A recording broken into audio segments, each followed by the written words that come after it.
Istanbul, the year 1923. The bustling metropolis, a crossroads of cultures and ideas, at that time still was the heart of the quest for Islamic theological education. Here, amidst the historic mosques and bustling bazaars, the future of Islamic scholarship seemed bright and unbound. Among the large number of scholars, the vibrant streets of Istanbul stood as a beacon for Bosnian Muslim students as well. Yet, this year also marked a pivotal turning point under the leadership of Kemal Ataturk.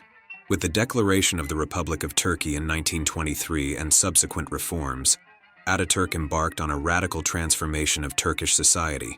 Among these changes was the formal abolition of the caliphate as the Islamic form of government and prohibition of religious schools in Turkey. As part of Ataturk's sweeping secularization efforts, the closure of these institutions not only signaled a disruption in the centuries-old practice of Bosnian Muslims traveling to Istanbul for religious studies, but also reflected a broader clash between modernization and tradition inside the Turkish society, which is still ongoing. However, the closing of these educational gateways forced Bosnian scholars to seek alternatives, and they found it very soon. Their new destination became the capital of Egypt, Cairo. Considering that Cairo will afford the knowledge that they used to get in Istanbul, they went there in the period between two world wars, 1918-1941, where 3 generations of students completed the studies at the prestigious faculty of Al-Azhar University. Al-Azhar University, recognized as the 3rd oldest Islamic college in the world, stands as a beacon of Islamic scholarship and learning. Founded in Cairo, Egypt, in 970 AD, it has been at the forefront of its unwavering commitment to the study of Islamic law, theology, and the Arabic language, making it a pivotal institution in the Muslim world. In the formative years of Islamic thought among Bosnian Muslims, a notable group of scholars emerged from the first generation of students with significant influence. Among them were Alija Aganović, Mehmed Hanjić, Kasim Dobrića, Akif Hanjić, and many others. Their connections were deeply rooted in the organization El Hidayah and through various roles within the Islamic community. This period coincided with tumultuous times, including the fascist regime in the independent state of Croatia and the subsequent formation of Yugoslavia. Alija Aganović, an alumnus of Al-Azhar University, played a controversial role at the onset of World War II, engaging the Muslim population in the Ustasha military units. Advocating for the independence of Bosnia and Herzegovina, he sought the support of German officials in the independent state of Croatia, aiming to strengthen the Third Reich's presence in the Balkans. In regard of his connections with the Ustasha movement, Aganović led the Islamic religious community during the opening of the Pavelić Mosque in Zagreb on August 18, 1944.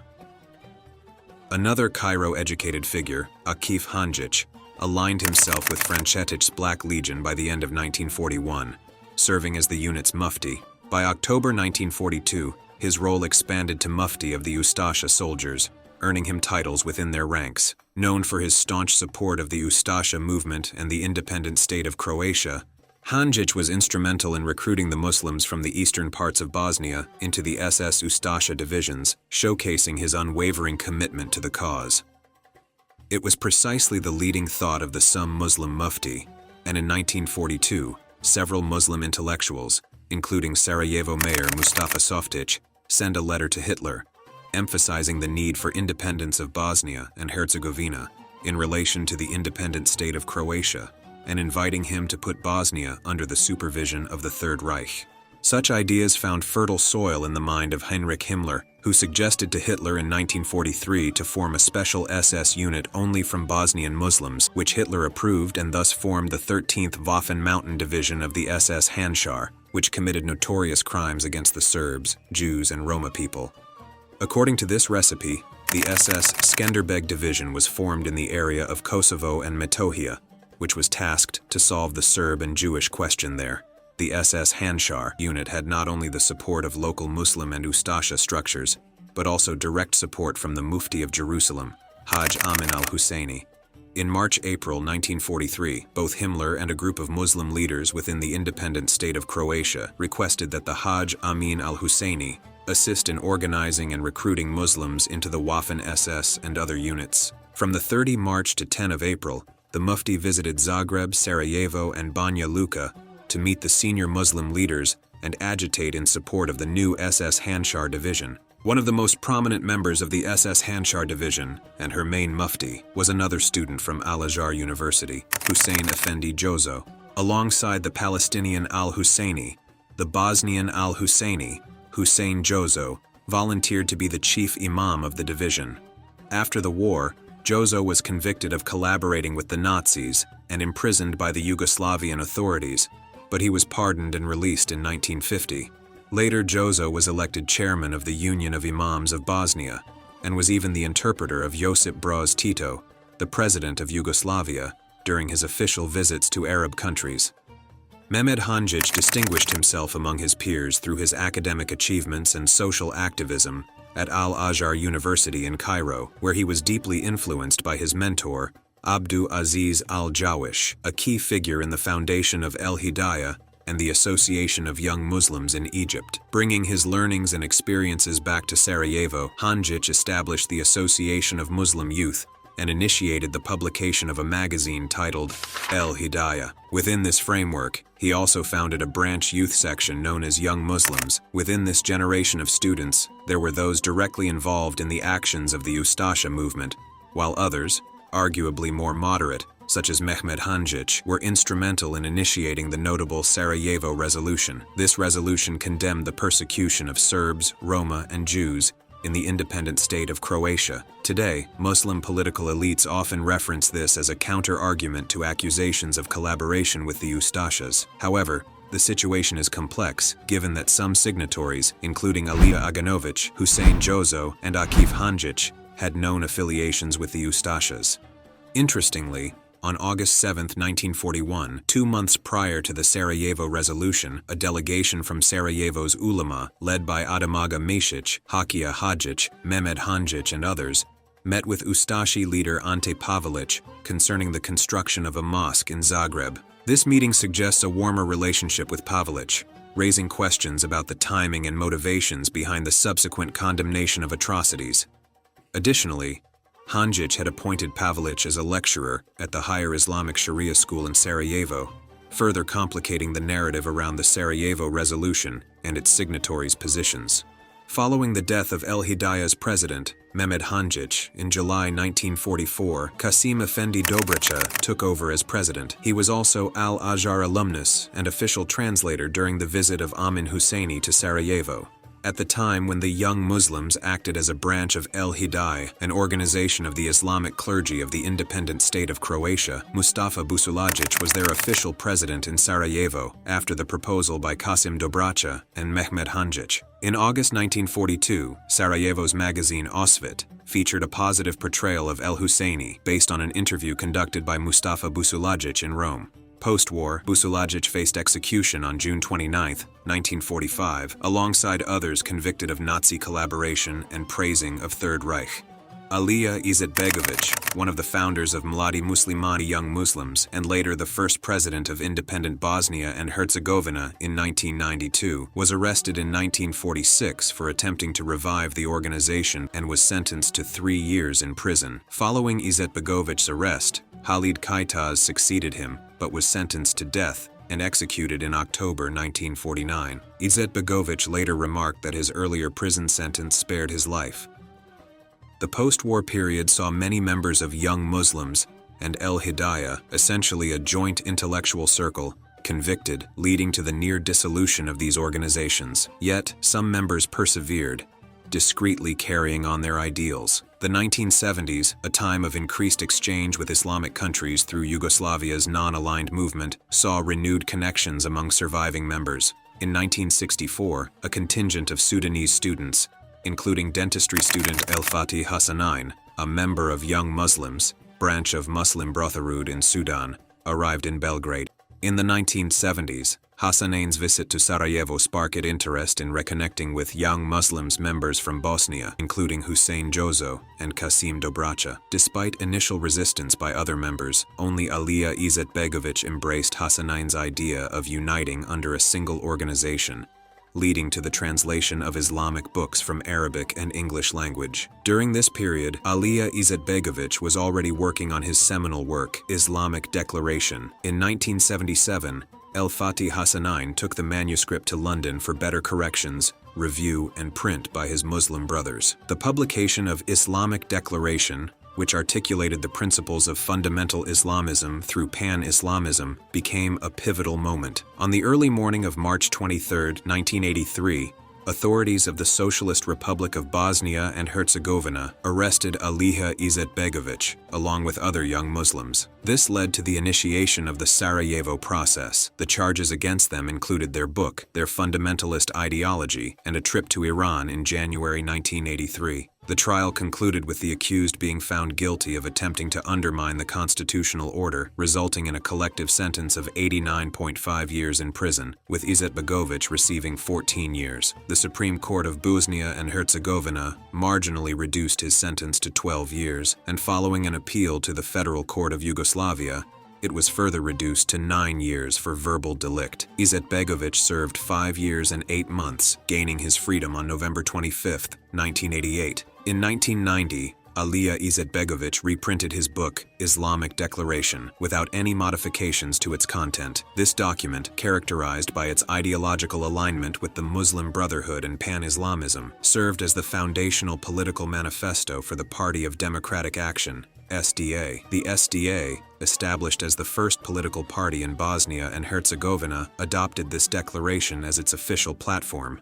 1 year before Izetbegović will leave the prison, in 1987, El-Fatih Hassanein and his brother Sukarno established the Third World Relief Agency in Vienna. The organization played a crucial role in mobilizing support for Muslims in Bosnia and Herzegovina, with significant backing from the Muslim Brotherhood. In May 1990, shortly after his release from prison, Izetbegović, together with the leading members of the Muslim Brotherhood and Young Muslims organization, founded the Party of Democratic Action, SDA. In accordance with the doctrine of this ideology and political Islam, they nominally advocate democracy and universal values at that moment. But after they become the majority in the specific society and state, they will transition to the doctrine of civilizational jihad and the idea for the establishment of Sharia law. What is interesting is that Izetbegović also led his son Bakir on meetings with El-Fatih Hassanein, who later performed the function of a Muslim member of Bosnia and Herzegovina presidency and is still the president of the SDA today. In 2014, Bakir Izetbegović welcomed the delegation of the Muslim Brotherhood in the presidency building, where a photo was created with their famous four fingers greeting. One more prominent member of the SDA party with links toward Muslim Brotherhood is Bisera Turković, former foreign minister of Bosnia. 15 days before her appointment as Minister of Foreign Affairs in 2019, she visited jihadi clerk and spiritual leader of Muslim Brotherhood, Yusuf al-Qaradawi, who also supported the arrival of the jihadi warriors during the war in Bosnia. At the time of war, Bisera Turković was the ambassador of the Bosnia and Herzegovina in Zagreb, and worked closely with the Third World Relief Agency officials on terrorism sponsorship deals and money laundering. Even during the war, Bosnia and Herzegovina was visited by some of the leaders of the Muslim Brothers, such as Dr. Abu al-Fotu, a member of the Brotherhood's Guidance Bureau, and Ahmed al-Malat, former Secretary General of the Muslim Brotherhood, who held the sermon against Serbs on that occasion.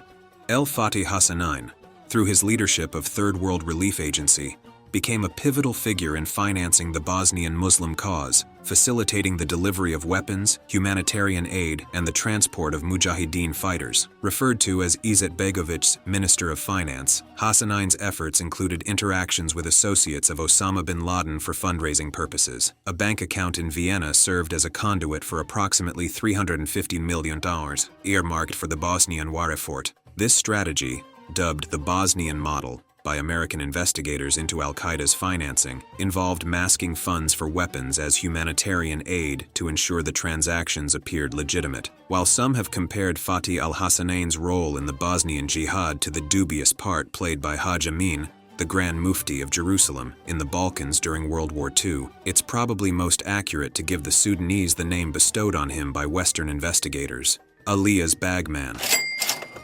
Hassanein skillfully used his ties to Sarajevo and Khartoum to support the Balkan Jihad. In March 1992, Hasanin was granted a diplomatic passport, and Izetbegović requested that foreign governments treat the Sudanese as a senior official of the Sarajevo government, enabling him to transport funds to Slovenia and Croatia without police intervention. Austrian investigators discovered that from 1992 to 1995, approximately $350 million flowed through this account, contributed by governments of Islamic countries and radical Islamic movements. Among these donors was Osama bin Laden, who resided in Sudan until the mid-1990s. The Third World Relief Board of Directors included prominent figures from the Party of Democratic Action, such as Hasan Cengić, who was arrested together with Alija Izetbegović in 1983 during Sarajevo process. At that time, he was mufti in the city of Stolac. After the war in Bosnia, he was inscribed at the USA blacklist for terrorism activities and his role in Third World Relief Agency money laundering.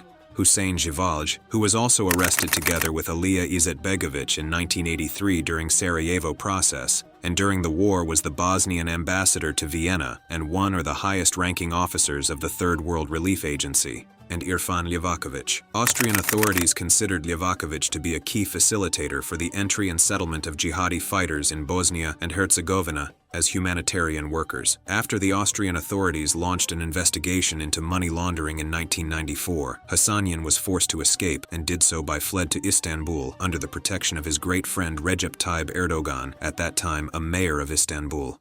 In response to the challenges posed by the presence of foreign volunteers, the Bosnian government officially formed the El Mujahid detachment on August 13, 1993, with the aim of establishing control and order over these fighters. Države Bosne i Hercegovine i vrhovne komande armije Bosne i Hercegovine je priznata jedinica El Džihad kao jedinica armije i samostalna pod komandom njenom. The number of Muslim volunteers who came to Bosnia to fight varies widely, with estimates ranging up to several thousand. Ali Hamad, a Bahraini national who testified at the trial of Rasim Delic, a former Bosnian army commander, stated that he arrived in Bosnia in 1992 to participate in jihad against Serb and Croat forces. During his testimony at The Hague, Hamad revealed that some fighters were members of Al-Qaeda, aiming to establish a base to expand their operations. The Army of the Republic of Bosnia and Herzegovina have been basically the military wing of the global organization, the Muslim Brotherhood, with 99% of its members being Muslims. During the war, the 7th Muslim Brigade served as the military flagship of the Muslim Brotherhood in Bosnia and Herzegovina, consisting of both foreign and domestic mujahideen. Today, the command staff of this brigade occupies top positions within the armed forces of Bosnia and Herzegovina. The former commander of this brigade, Senad Mashović, was until recently the chief of staff of the armed forces of Bosnia and Herzegovina. The presence of foreign mujahideen fighters in Bosnia led to numerous and egregious crimes against both Serbs and Croats. One of the most heinous acts involved the beheadings of Blagoj Blagojević, Nenad Petković, and Branislav Đurić, a Bosnian Serbs captured in central Bosnia in 1992. The photograph of a French citizen, Christophe Akaze, a mujahideen fighter with Blagojevic's severed head, highlighted the brutal tactics employed by some foreign fighters during the conflict. Even the French media reported about some of the members of the jihadi squad in Bosnia and Herzegovina, since in France they founded terrorist cell Gang de Roubaix. Exaltés lors du djihad, la guerre sainte en Bosnie, Christophe Caz et Lionel Dumont. Là-bas, ces deux garçons vont s'aguerrir sous la coupe de la plus redoutable des milices, la brigade El Moudjahidine, celle-là même qui fut à l'origine des réseaux d'Al-Qaïda. Ils en ressortiront survoltés et violents. La presse les surnommera les Ch'tis d'Allah. After the war, the El Mujahid unit was disarmed, but many of the former fighters stayed after taking citizenship based on certificates stating that they were part of the Muslim Bosnian army. According to media reports, more than 741 people connected to the Mujahideen received citizenship after the war. Dragi vojnici, dakle, čestitam vam na pobjedi, još jedanput. Zahvaljujem vam se ispred našeg naroda za ono što ste učinili. Došao sam da vas vidim. Učinili ste vrlo važnu stvar. One of the main people in charge for these jihadi warriors' citizenship was Safik Jaferović, a prominent member of the Izetbegović party SDA, and former Muslim member of Bosnia and Herzegovina presidency. After they received citizenship of Bosnia and Herzegovina, they formed communities, usually in rural areas, where their teachings of Islam spread. Until today, some of these communities remain as purely Islamic settlements and paregimets, where their residents enforce Sharia law and Wahhabism. Some of them were engaging in war in Syria on the side of ISIS, and some were recruiting youngsters on different ways, which in 2015 resulted with the terrorist attack on the Zvornik police station in Republika Srpska. On this occasion, one policeman was killed and 2 wounded. The executor was youngster Nurdin Ibrić, and his family confirmed that he was close to the radical Islamic circles and part of Wahhabi community. The trajectory of Islamic thought and activism from the teachings of Al-Azhar University in Cairo to the political and military engagements in Bosnia and Herzegovina traces a complex lineage of ideas, movements, and individuals. As time progresses, the relevance of what Alija Izetbegović wrote in the Islamic Declaration continues to be a topic of discussion, particularly in terms of its applicability to the aspirations of Muslims, especially in Europe, and he written exactly this. We must therefore be first preachers and then soldiers. Our weapons are personal example, the book, the word. When is force to be joined to these? The choice of this moment is always a tangible one and depends on a series of factors. There is, however, a general rule. The Islamic movement should and can start to take over power as soon as it is morally and numerically strong enough to be able to overturn not only the existing non-Islamic government, but also to build up a new Islamic one. This differentiation is important because overturning and building do not require an equal degree of psychological and material readiness.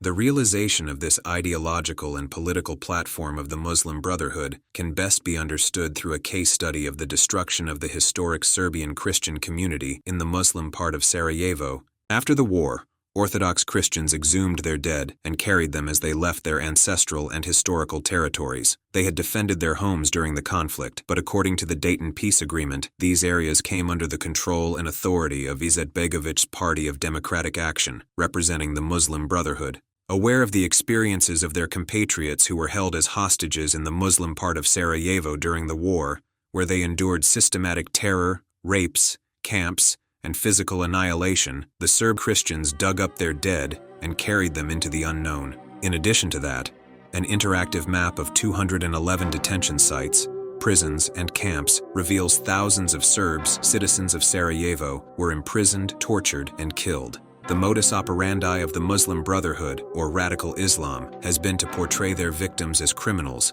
and themselves as the sole victims. The consequence of such a strategy is that the historical Christian Serbian community in the Muslim part of Sarajevo is now virtually destroyed, and the city has become the headquarters of the Muslim Brotherhood for Southeast Europe. In the plans of the Muslim Brotherhood, Bosnia and Herzegovina, as a European country, must become an Islamic state in order to enable Islam to become a more authentic and legitimate part of the cultural identity of Western Europe in the phase of civilizational jihad. This phase of jihad, conducted through culture, education, economy, and politics, which is being implemented by the structures of the Muslim Brotherhood in Western Europe, exhibits the modus operandi that this organization had adopted prior to and at the beginning of the civil war in Bosnia and Herzegovina. According to the strategy of the Muslim Brotherhood, civilizational jihad includes the concept of settlement, which consists of several phases. To make Islam and its movement a part of the country they intend to settle. Establishment, to turn Islam into well-established organizations on the basis of which an Islamic civilization, structure, and religion would be built. Stability, for Islam to become stable in the country where its people are moving, to become a permanent feature of the country, and no longer be a faith of immigrants. Domestication, for Islam to be domesticated within the souls, minds, and lives of the people of the country it moves through. Rooting, for Islam to exist and not be a transient episode, to be rooted and fortified where it is located, and for it to not be an unknown plant on that soil. To the uninitiated observer, these plans might seem to have nothing particularly bad, and that everyone is merely seeking their place under the sun. However, the Muslim Brotherhood, along with other radical Islamist structures, believes that no human law or institution should exist above God's law, Sharia.